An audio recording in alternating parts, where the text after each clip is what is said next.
जुलाई 2022 में वर्तमान राष्ट्रपति श्री रामनाथ कोविंद जी का टर्म खत्म हो रहा है और नए राष्ट्रपति का चुनाव निर्धारित है। तो मुझे लगा कि आज हम इसी पर चर्चा करें कि कौन लोग राष्ट्रपति पद के लिए उम्मीदवारी दे सकते हैं और इसके निर्वाचन की प्रक्रिया क्या है। कोई भी भारतीय नागरिक जिसकी उम्र 35 वर्ष से ज़्यादा है और जिसे किसी कोर्ट ने सज़ा नहीं दिया हो, वो राष्ट्रपति पद के लिए उम्मीदवारी दे सकता था। जब संविधान लागू हुआ तो उसके लिए यही क्राइटेरिया था, लेकिन बाद में चुनाव आयोग ने इसमें कुछ नए क्लॉज ऐड कर दिए और उसके अनुसार कम से कम जो इलेक्टोरल कॉलेज होता है राष्ट्रपति पद के निर्वाचन के लिए, उसके 50 सदस्य प्रस्तावक और 50 समर्थक होने चाहिए। 50 प्रस्तावक होने चाहिए, 50 सदस्य समर्थक होने चाहिए। कहने का मतलब कि अगर आपको कम से कम इलेक्टोरल कॉलेज के 100 सदस्य का समर्थन प्राप्त है, तभी आप राष्ट्रपति पद के लिए उम्मीदवारी दे सकते हैं। अब ये इसके बाद स्वाभाविक प्रश्न था कि ये इलेक्टोरल कॉलेज क्या है। तो क्लियर होना चाहिए कि राष्ट्रपति पद के लिए जो चुनाव होता है उसमें जनता प्रत्यक्ष रूप से पार्टिसिपेट नहीं करती है। इसके लिए एक इलेक्टोरल कॉलेज होता है जिसका निर्माण लोकसभा, राज्यसभा के निर्वाचित सदस्य और विधानसभा के जो निर्वाचित विधायक होते हैं वो मिलके करते हैं। इस प्रकार से लोकसभा, राज्यसभा और राज्यों के विधानसभा के जो विधायक होते हैं मिलके इलेक्टोरल कॉलेज का निर्माण करते हैं जो राष्ट्रपति चुनाव में वोट डालते हैं। अब ये इलेक्टोरल कॉलेज के जो सदस्य होते हैं उनकी टोटल संख्या है 4816। अब ये 4816 कैसे हो गए? तो इसमें से 533 हो जाते हैं लोकसभा के सदस्य, 543 हो जाते हैं लोकसभा के सदस्य और 233 होते हैं राज्यसभा के सदस्य। ये टोटल मिल के होते हैं 776। इसके अलावा 4120 सदस्य होते हैं विधानसभा के विधायक। तो ये 4120 विधानसभा के विधायक और 776 लोकसभा और राज्यसभा के सदस्य, ये तीनों मिल करके इलेक्टोरल कॉलेज का निर्माण करते हैं। लेकिन हमें याद रखना चाहिए कि इलेक्टोरल कॉलेज के जो सदस्य होते हैं उनके वोटों की संख्या अलग अलग होती है।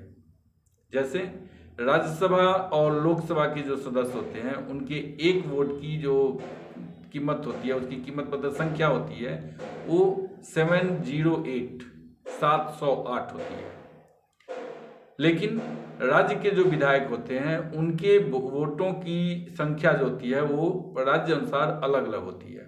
जैसे उत्तर प्रदेश ज़्यादा जनसंख्या वाला राज्य है, तो उत्तर प्रदेश में एक विधायक की वोट की संख्या 208 होती है, जबकि महाराष्ट्र में 175 होती है और अरुणाचल के विधायक के वोटों की संख्या ओनली 8 होती है।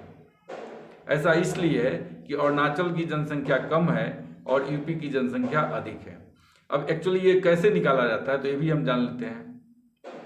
होता क्या है कि किसी भी राज्य के टोटल जनसंख्या को उस राज्य के विधानसभा के जो सदस्य होते हैं उससे डिवाइड किया जाता है और जो आउटपुट आता है उस आउटपुट को फिर से 1000 से डिवाइड किया जाता है। अब जो संख्या आता है वो उस राज्य के विधायक के वोटों की संख्या होती है। ये एक्चुअली यहाँ ये भी याद रखना होगा कि हमें ये ऐसा नहीं है कि 2011 का जनगणना के आधार पर हम ये वोटों की काउंटिंग करते हैं। एक्चुअली चुनाव आयोग का जो नियम है उसके अनुसार जो ये 1972 में जो जनगणना पब्लिश हुई थी उसको ही अभी तक आधार बनाया गया है और ये आने वाला 2026 तक यही रहेगा जब तक कि नया जनगणना पब्लिश नहीं हो जाता है। यानी जब 2026 में नया जनगणना पब्लिश होगा तो उस समय फिर इसमें कोई चेंज लाया जाएगा। तो इस प्रकार से हम कह सकते हैं कि जो टोटल इलेक्टोरल सदस्य होते हैं, मेंबर होते हैं, उनकी संख्या होती है 4896 और इसमें 4120 जो होते हैं वो विधानसभा के विधायक होते हैं, 543 लोकसभा के सदस्य होते हैं और 233 राज्यसभा के सदस्य होते हैं। इसमें जो लोकसभा राज्यसभा के सदस्य होते हैं उनके एक वोट की जो वैल्यू होती है वो 708 के बराबर होती है, 708। लेकिन राज्यों के विधायकों की वोटों की जो संख्या होती है, एक वोट की संख्या का वैल्यू जो होता है वो फर्क होता है। यह है इसका टोटल प्रक्रिया। अब प्रश्न उठता है कि ये टोटल मिल के कितने वोट होते हैं, तो इनकी संख्या 10,98,903 है टोटल जो वोटों की जब हम ऐड करते हैं, इसको जोड़ देते हैं तो में होता है 10,98,000। अब इसमें से भाजपा के जो भाजपा एनडीए कहिए, अभी एनडीए को लगभग 5,49,000 समथिंग वोट उसके पास है और 50% के लिए उसे कम से कम 9,000 समथिंग वोटों की कमी पड़ेगी। अप्रॉक्स 9,000 समथिंग वोटों की कमी उसको पड़ रही है, तो उसको कहीं से मैनेज कर लेंगे। अब स्वाभाविक प्रश्न उठता है कि 2017 के चुनाव में तो बहुत इजी से जीत गई थी एनडीए का कैंडिडेट, रामनाथ कोविंद जी जीत गए थे। अभी क्या हुआ? हाँ, तो अभी थोड़ा सा फर्क पड़ा है, क्योंकि 2017 के चुनाव के समय उत्तर प्रदेश में भाजपा के पास 325 सीटें थी और अभी कम हो गई है, 276 है। वैसे ही उत्तराखंड में भी भाजपा की सीटें कम हुई है। महाराष्ट्र में जब 2017 का चुनाव हुआ था तो ये शिवसेना और भाजपा साथ में थे, लेकिन अभी शिवसेना अलग है। इस प्रकार से लगभग 9,500 वोटों की कमी पड़ेगी और मुझे विश्वास है कि उसे एनडीए कहीं ना कहीं से मैनेज कर लेगा, कोई न कोई दूसरी पार्टियां जो है उसके साथ आ जाएगी। तो इस प्रकार से एनडीए का राष्ट्रपति बनना तो तय है। लेकिन अब यही प्रश्न उठता है कि कौन? इसमें एक्चुअली इसका सही जवाब तो सिर्फ नरेंद्र मोदी ही दे सकते हैं। हम इसमें अनुमान लगा सकते हैं और स्वाभाविक अनुमान लगाना तो हम लोगों का अधिकार है। तो जहाँ तक मुझे मेरे दिमाग में जो बात आती है उसमें कुछ है जो जस्ट एक ये कर लगता है कि जो उपराष्ट्रपति अभी के हैं वेंकैया नायडू, तो उन्हें राष्ट्रपति पद के लिए उम्मीदवार बनानी चाहिए, ऐसा लगता है मुझे। इसके पीछे दो कारण हैं। एक तो वो एबीवीपी से ही भाजपा के साथ जुड़े हुए, यानी जब वो विद्यार्थी जीवन से ही भाजपा के साथ जुड़े हुए कार्य करता है। दूसरे वो साउथ से आते हैं।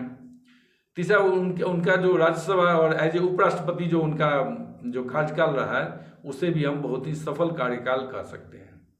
तो इस प्रकार से अगर कोई साउथ का, दक्षिण का कोई राष्ट्रपति का ये विचार होता है कि बनाया जाए, तो उसमें उनका वेंकैया नायडू का नाम सबसे ऊपर होना चाहिए।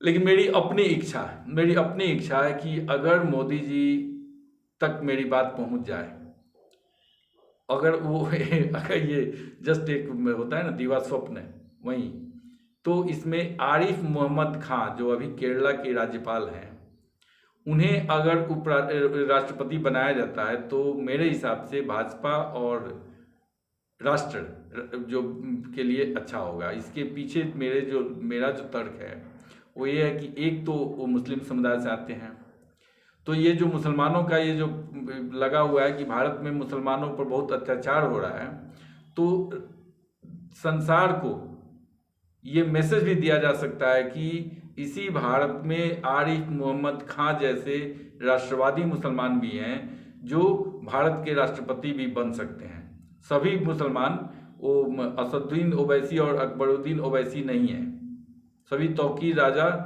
नहीं है, वैसे बहुत सारे मुसलमान जो है वो राष्ट्रवादी भी हैं। तो इस हिसाब से एक मुस्लिम राष्ट्रपति भी हो जाएगा और वो रियल स्कॉलर हैं।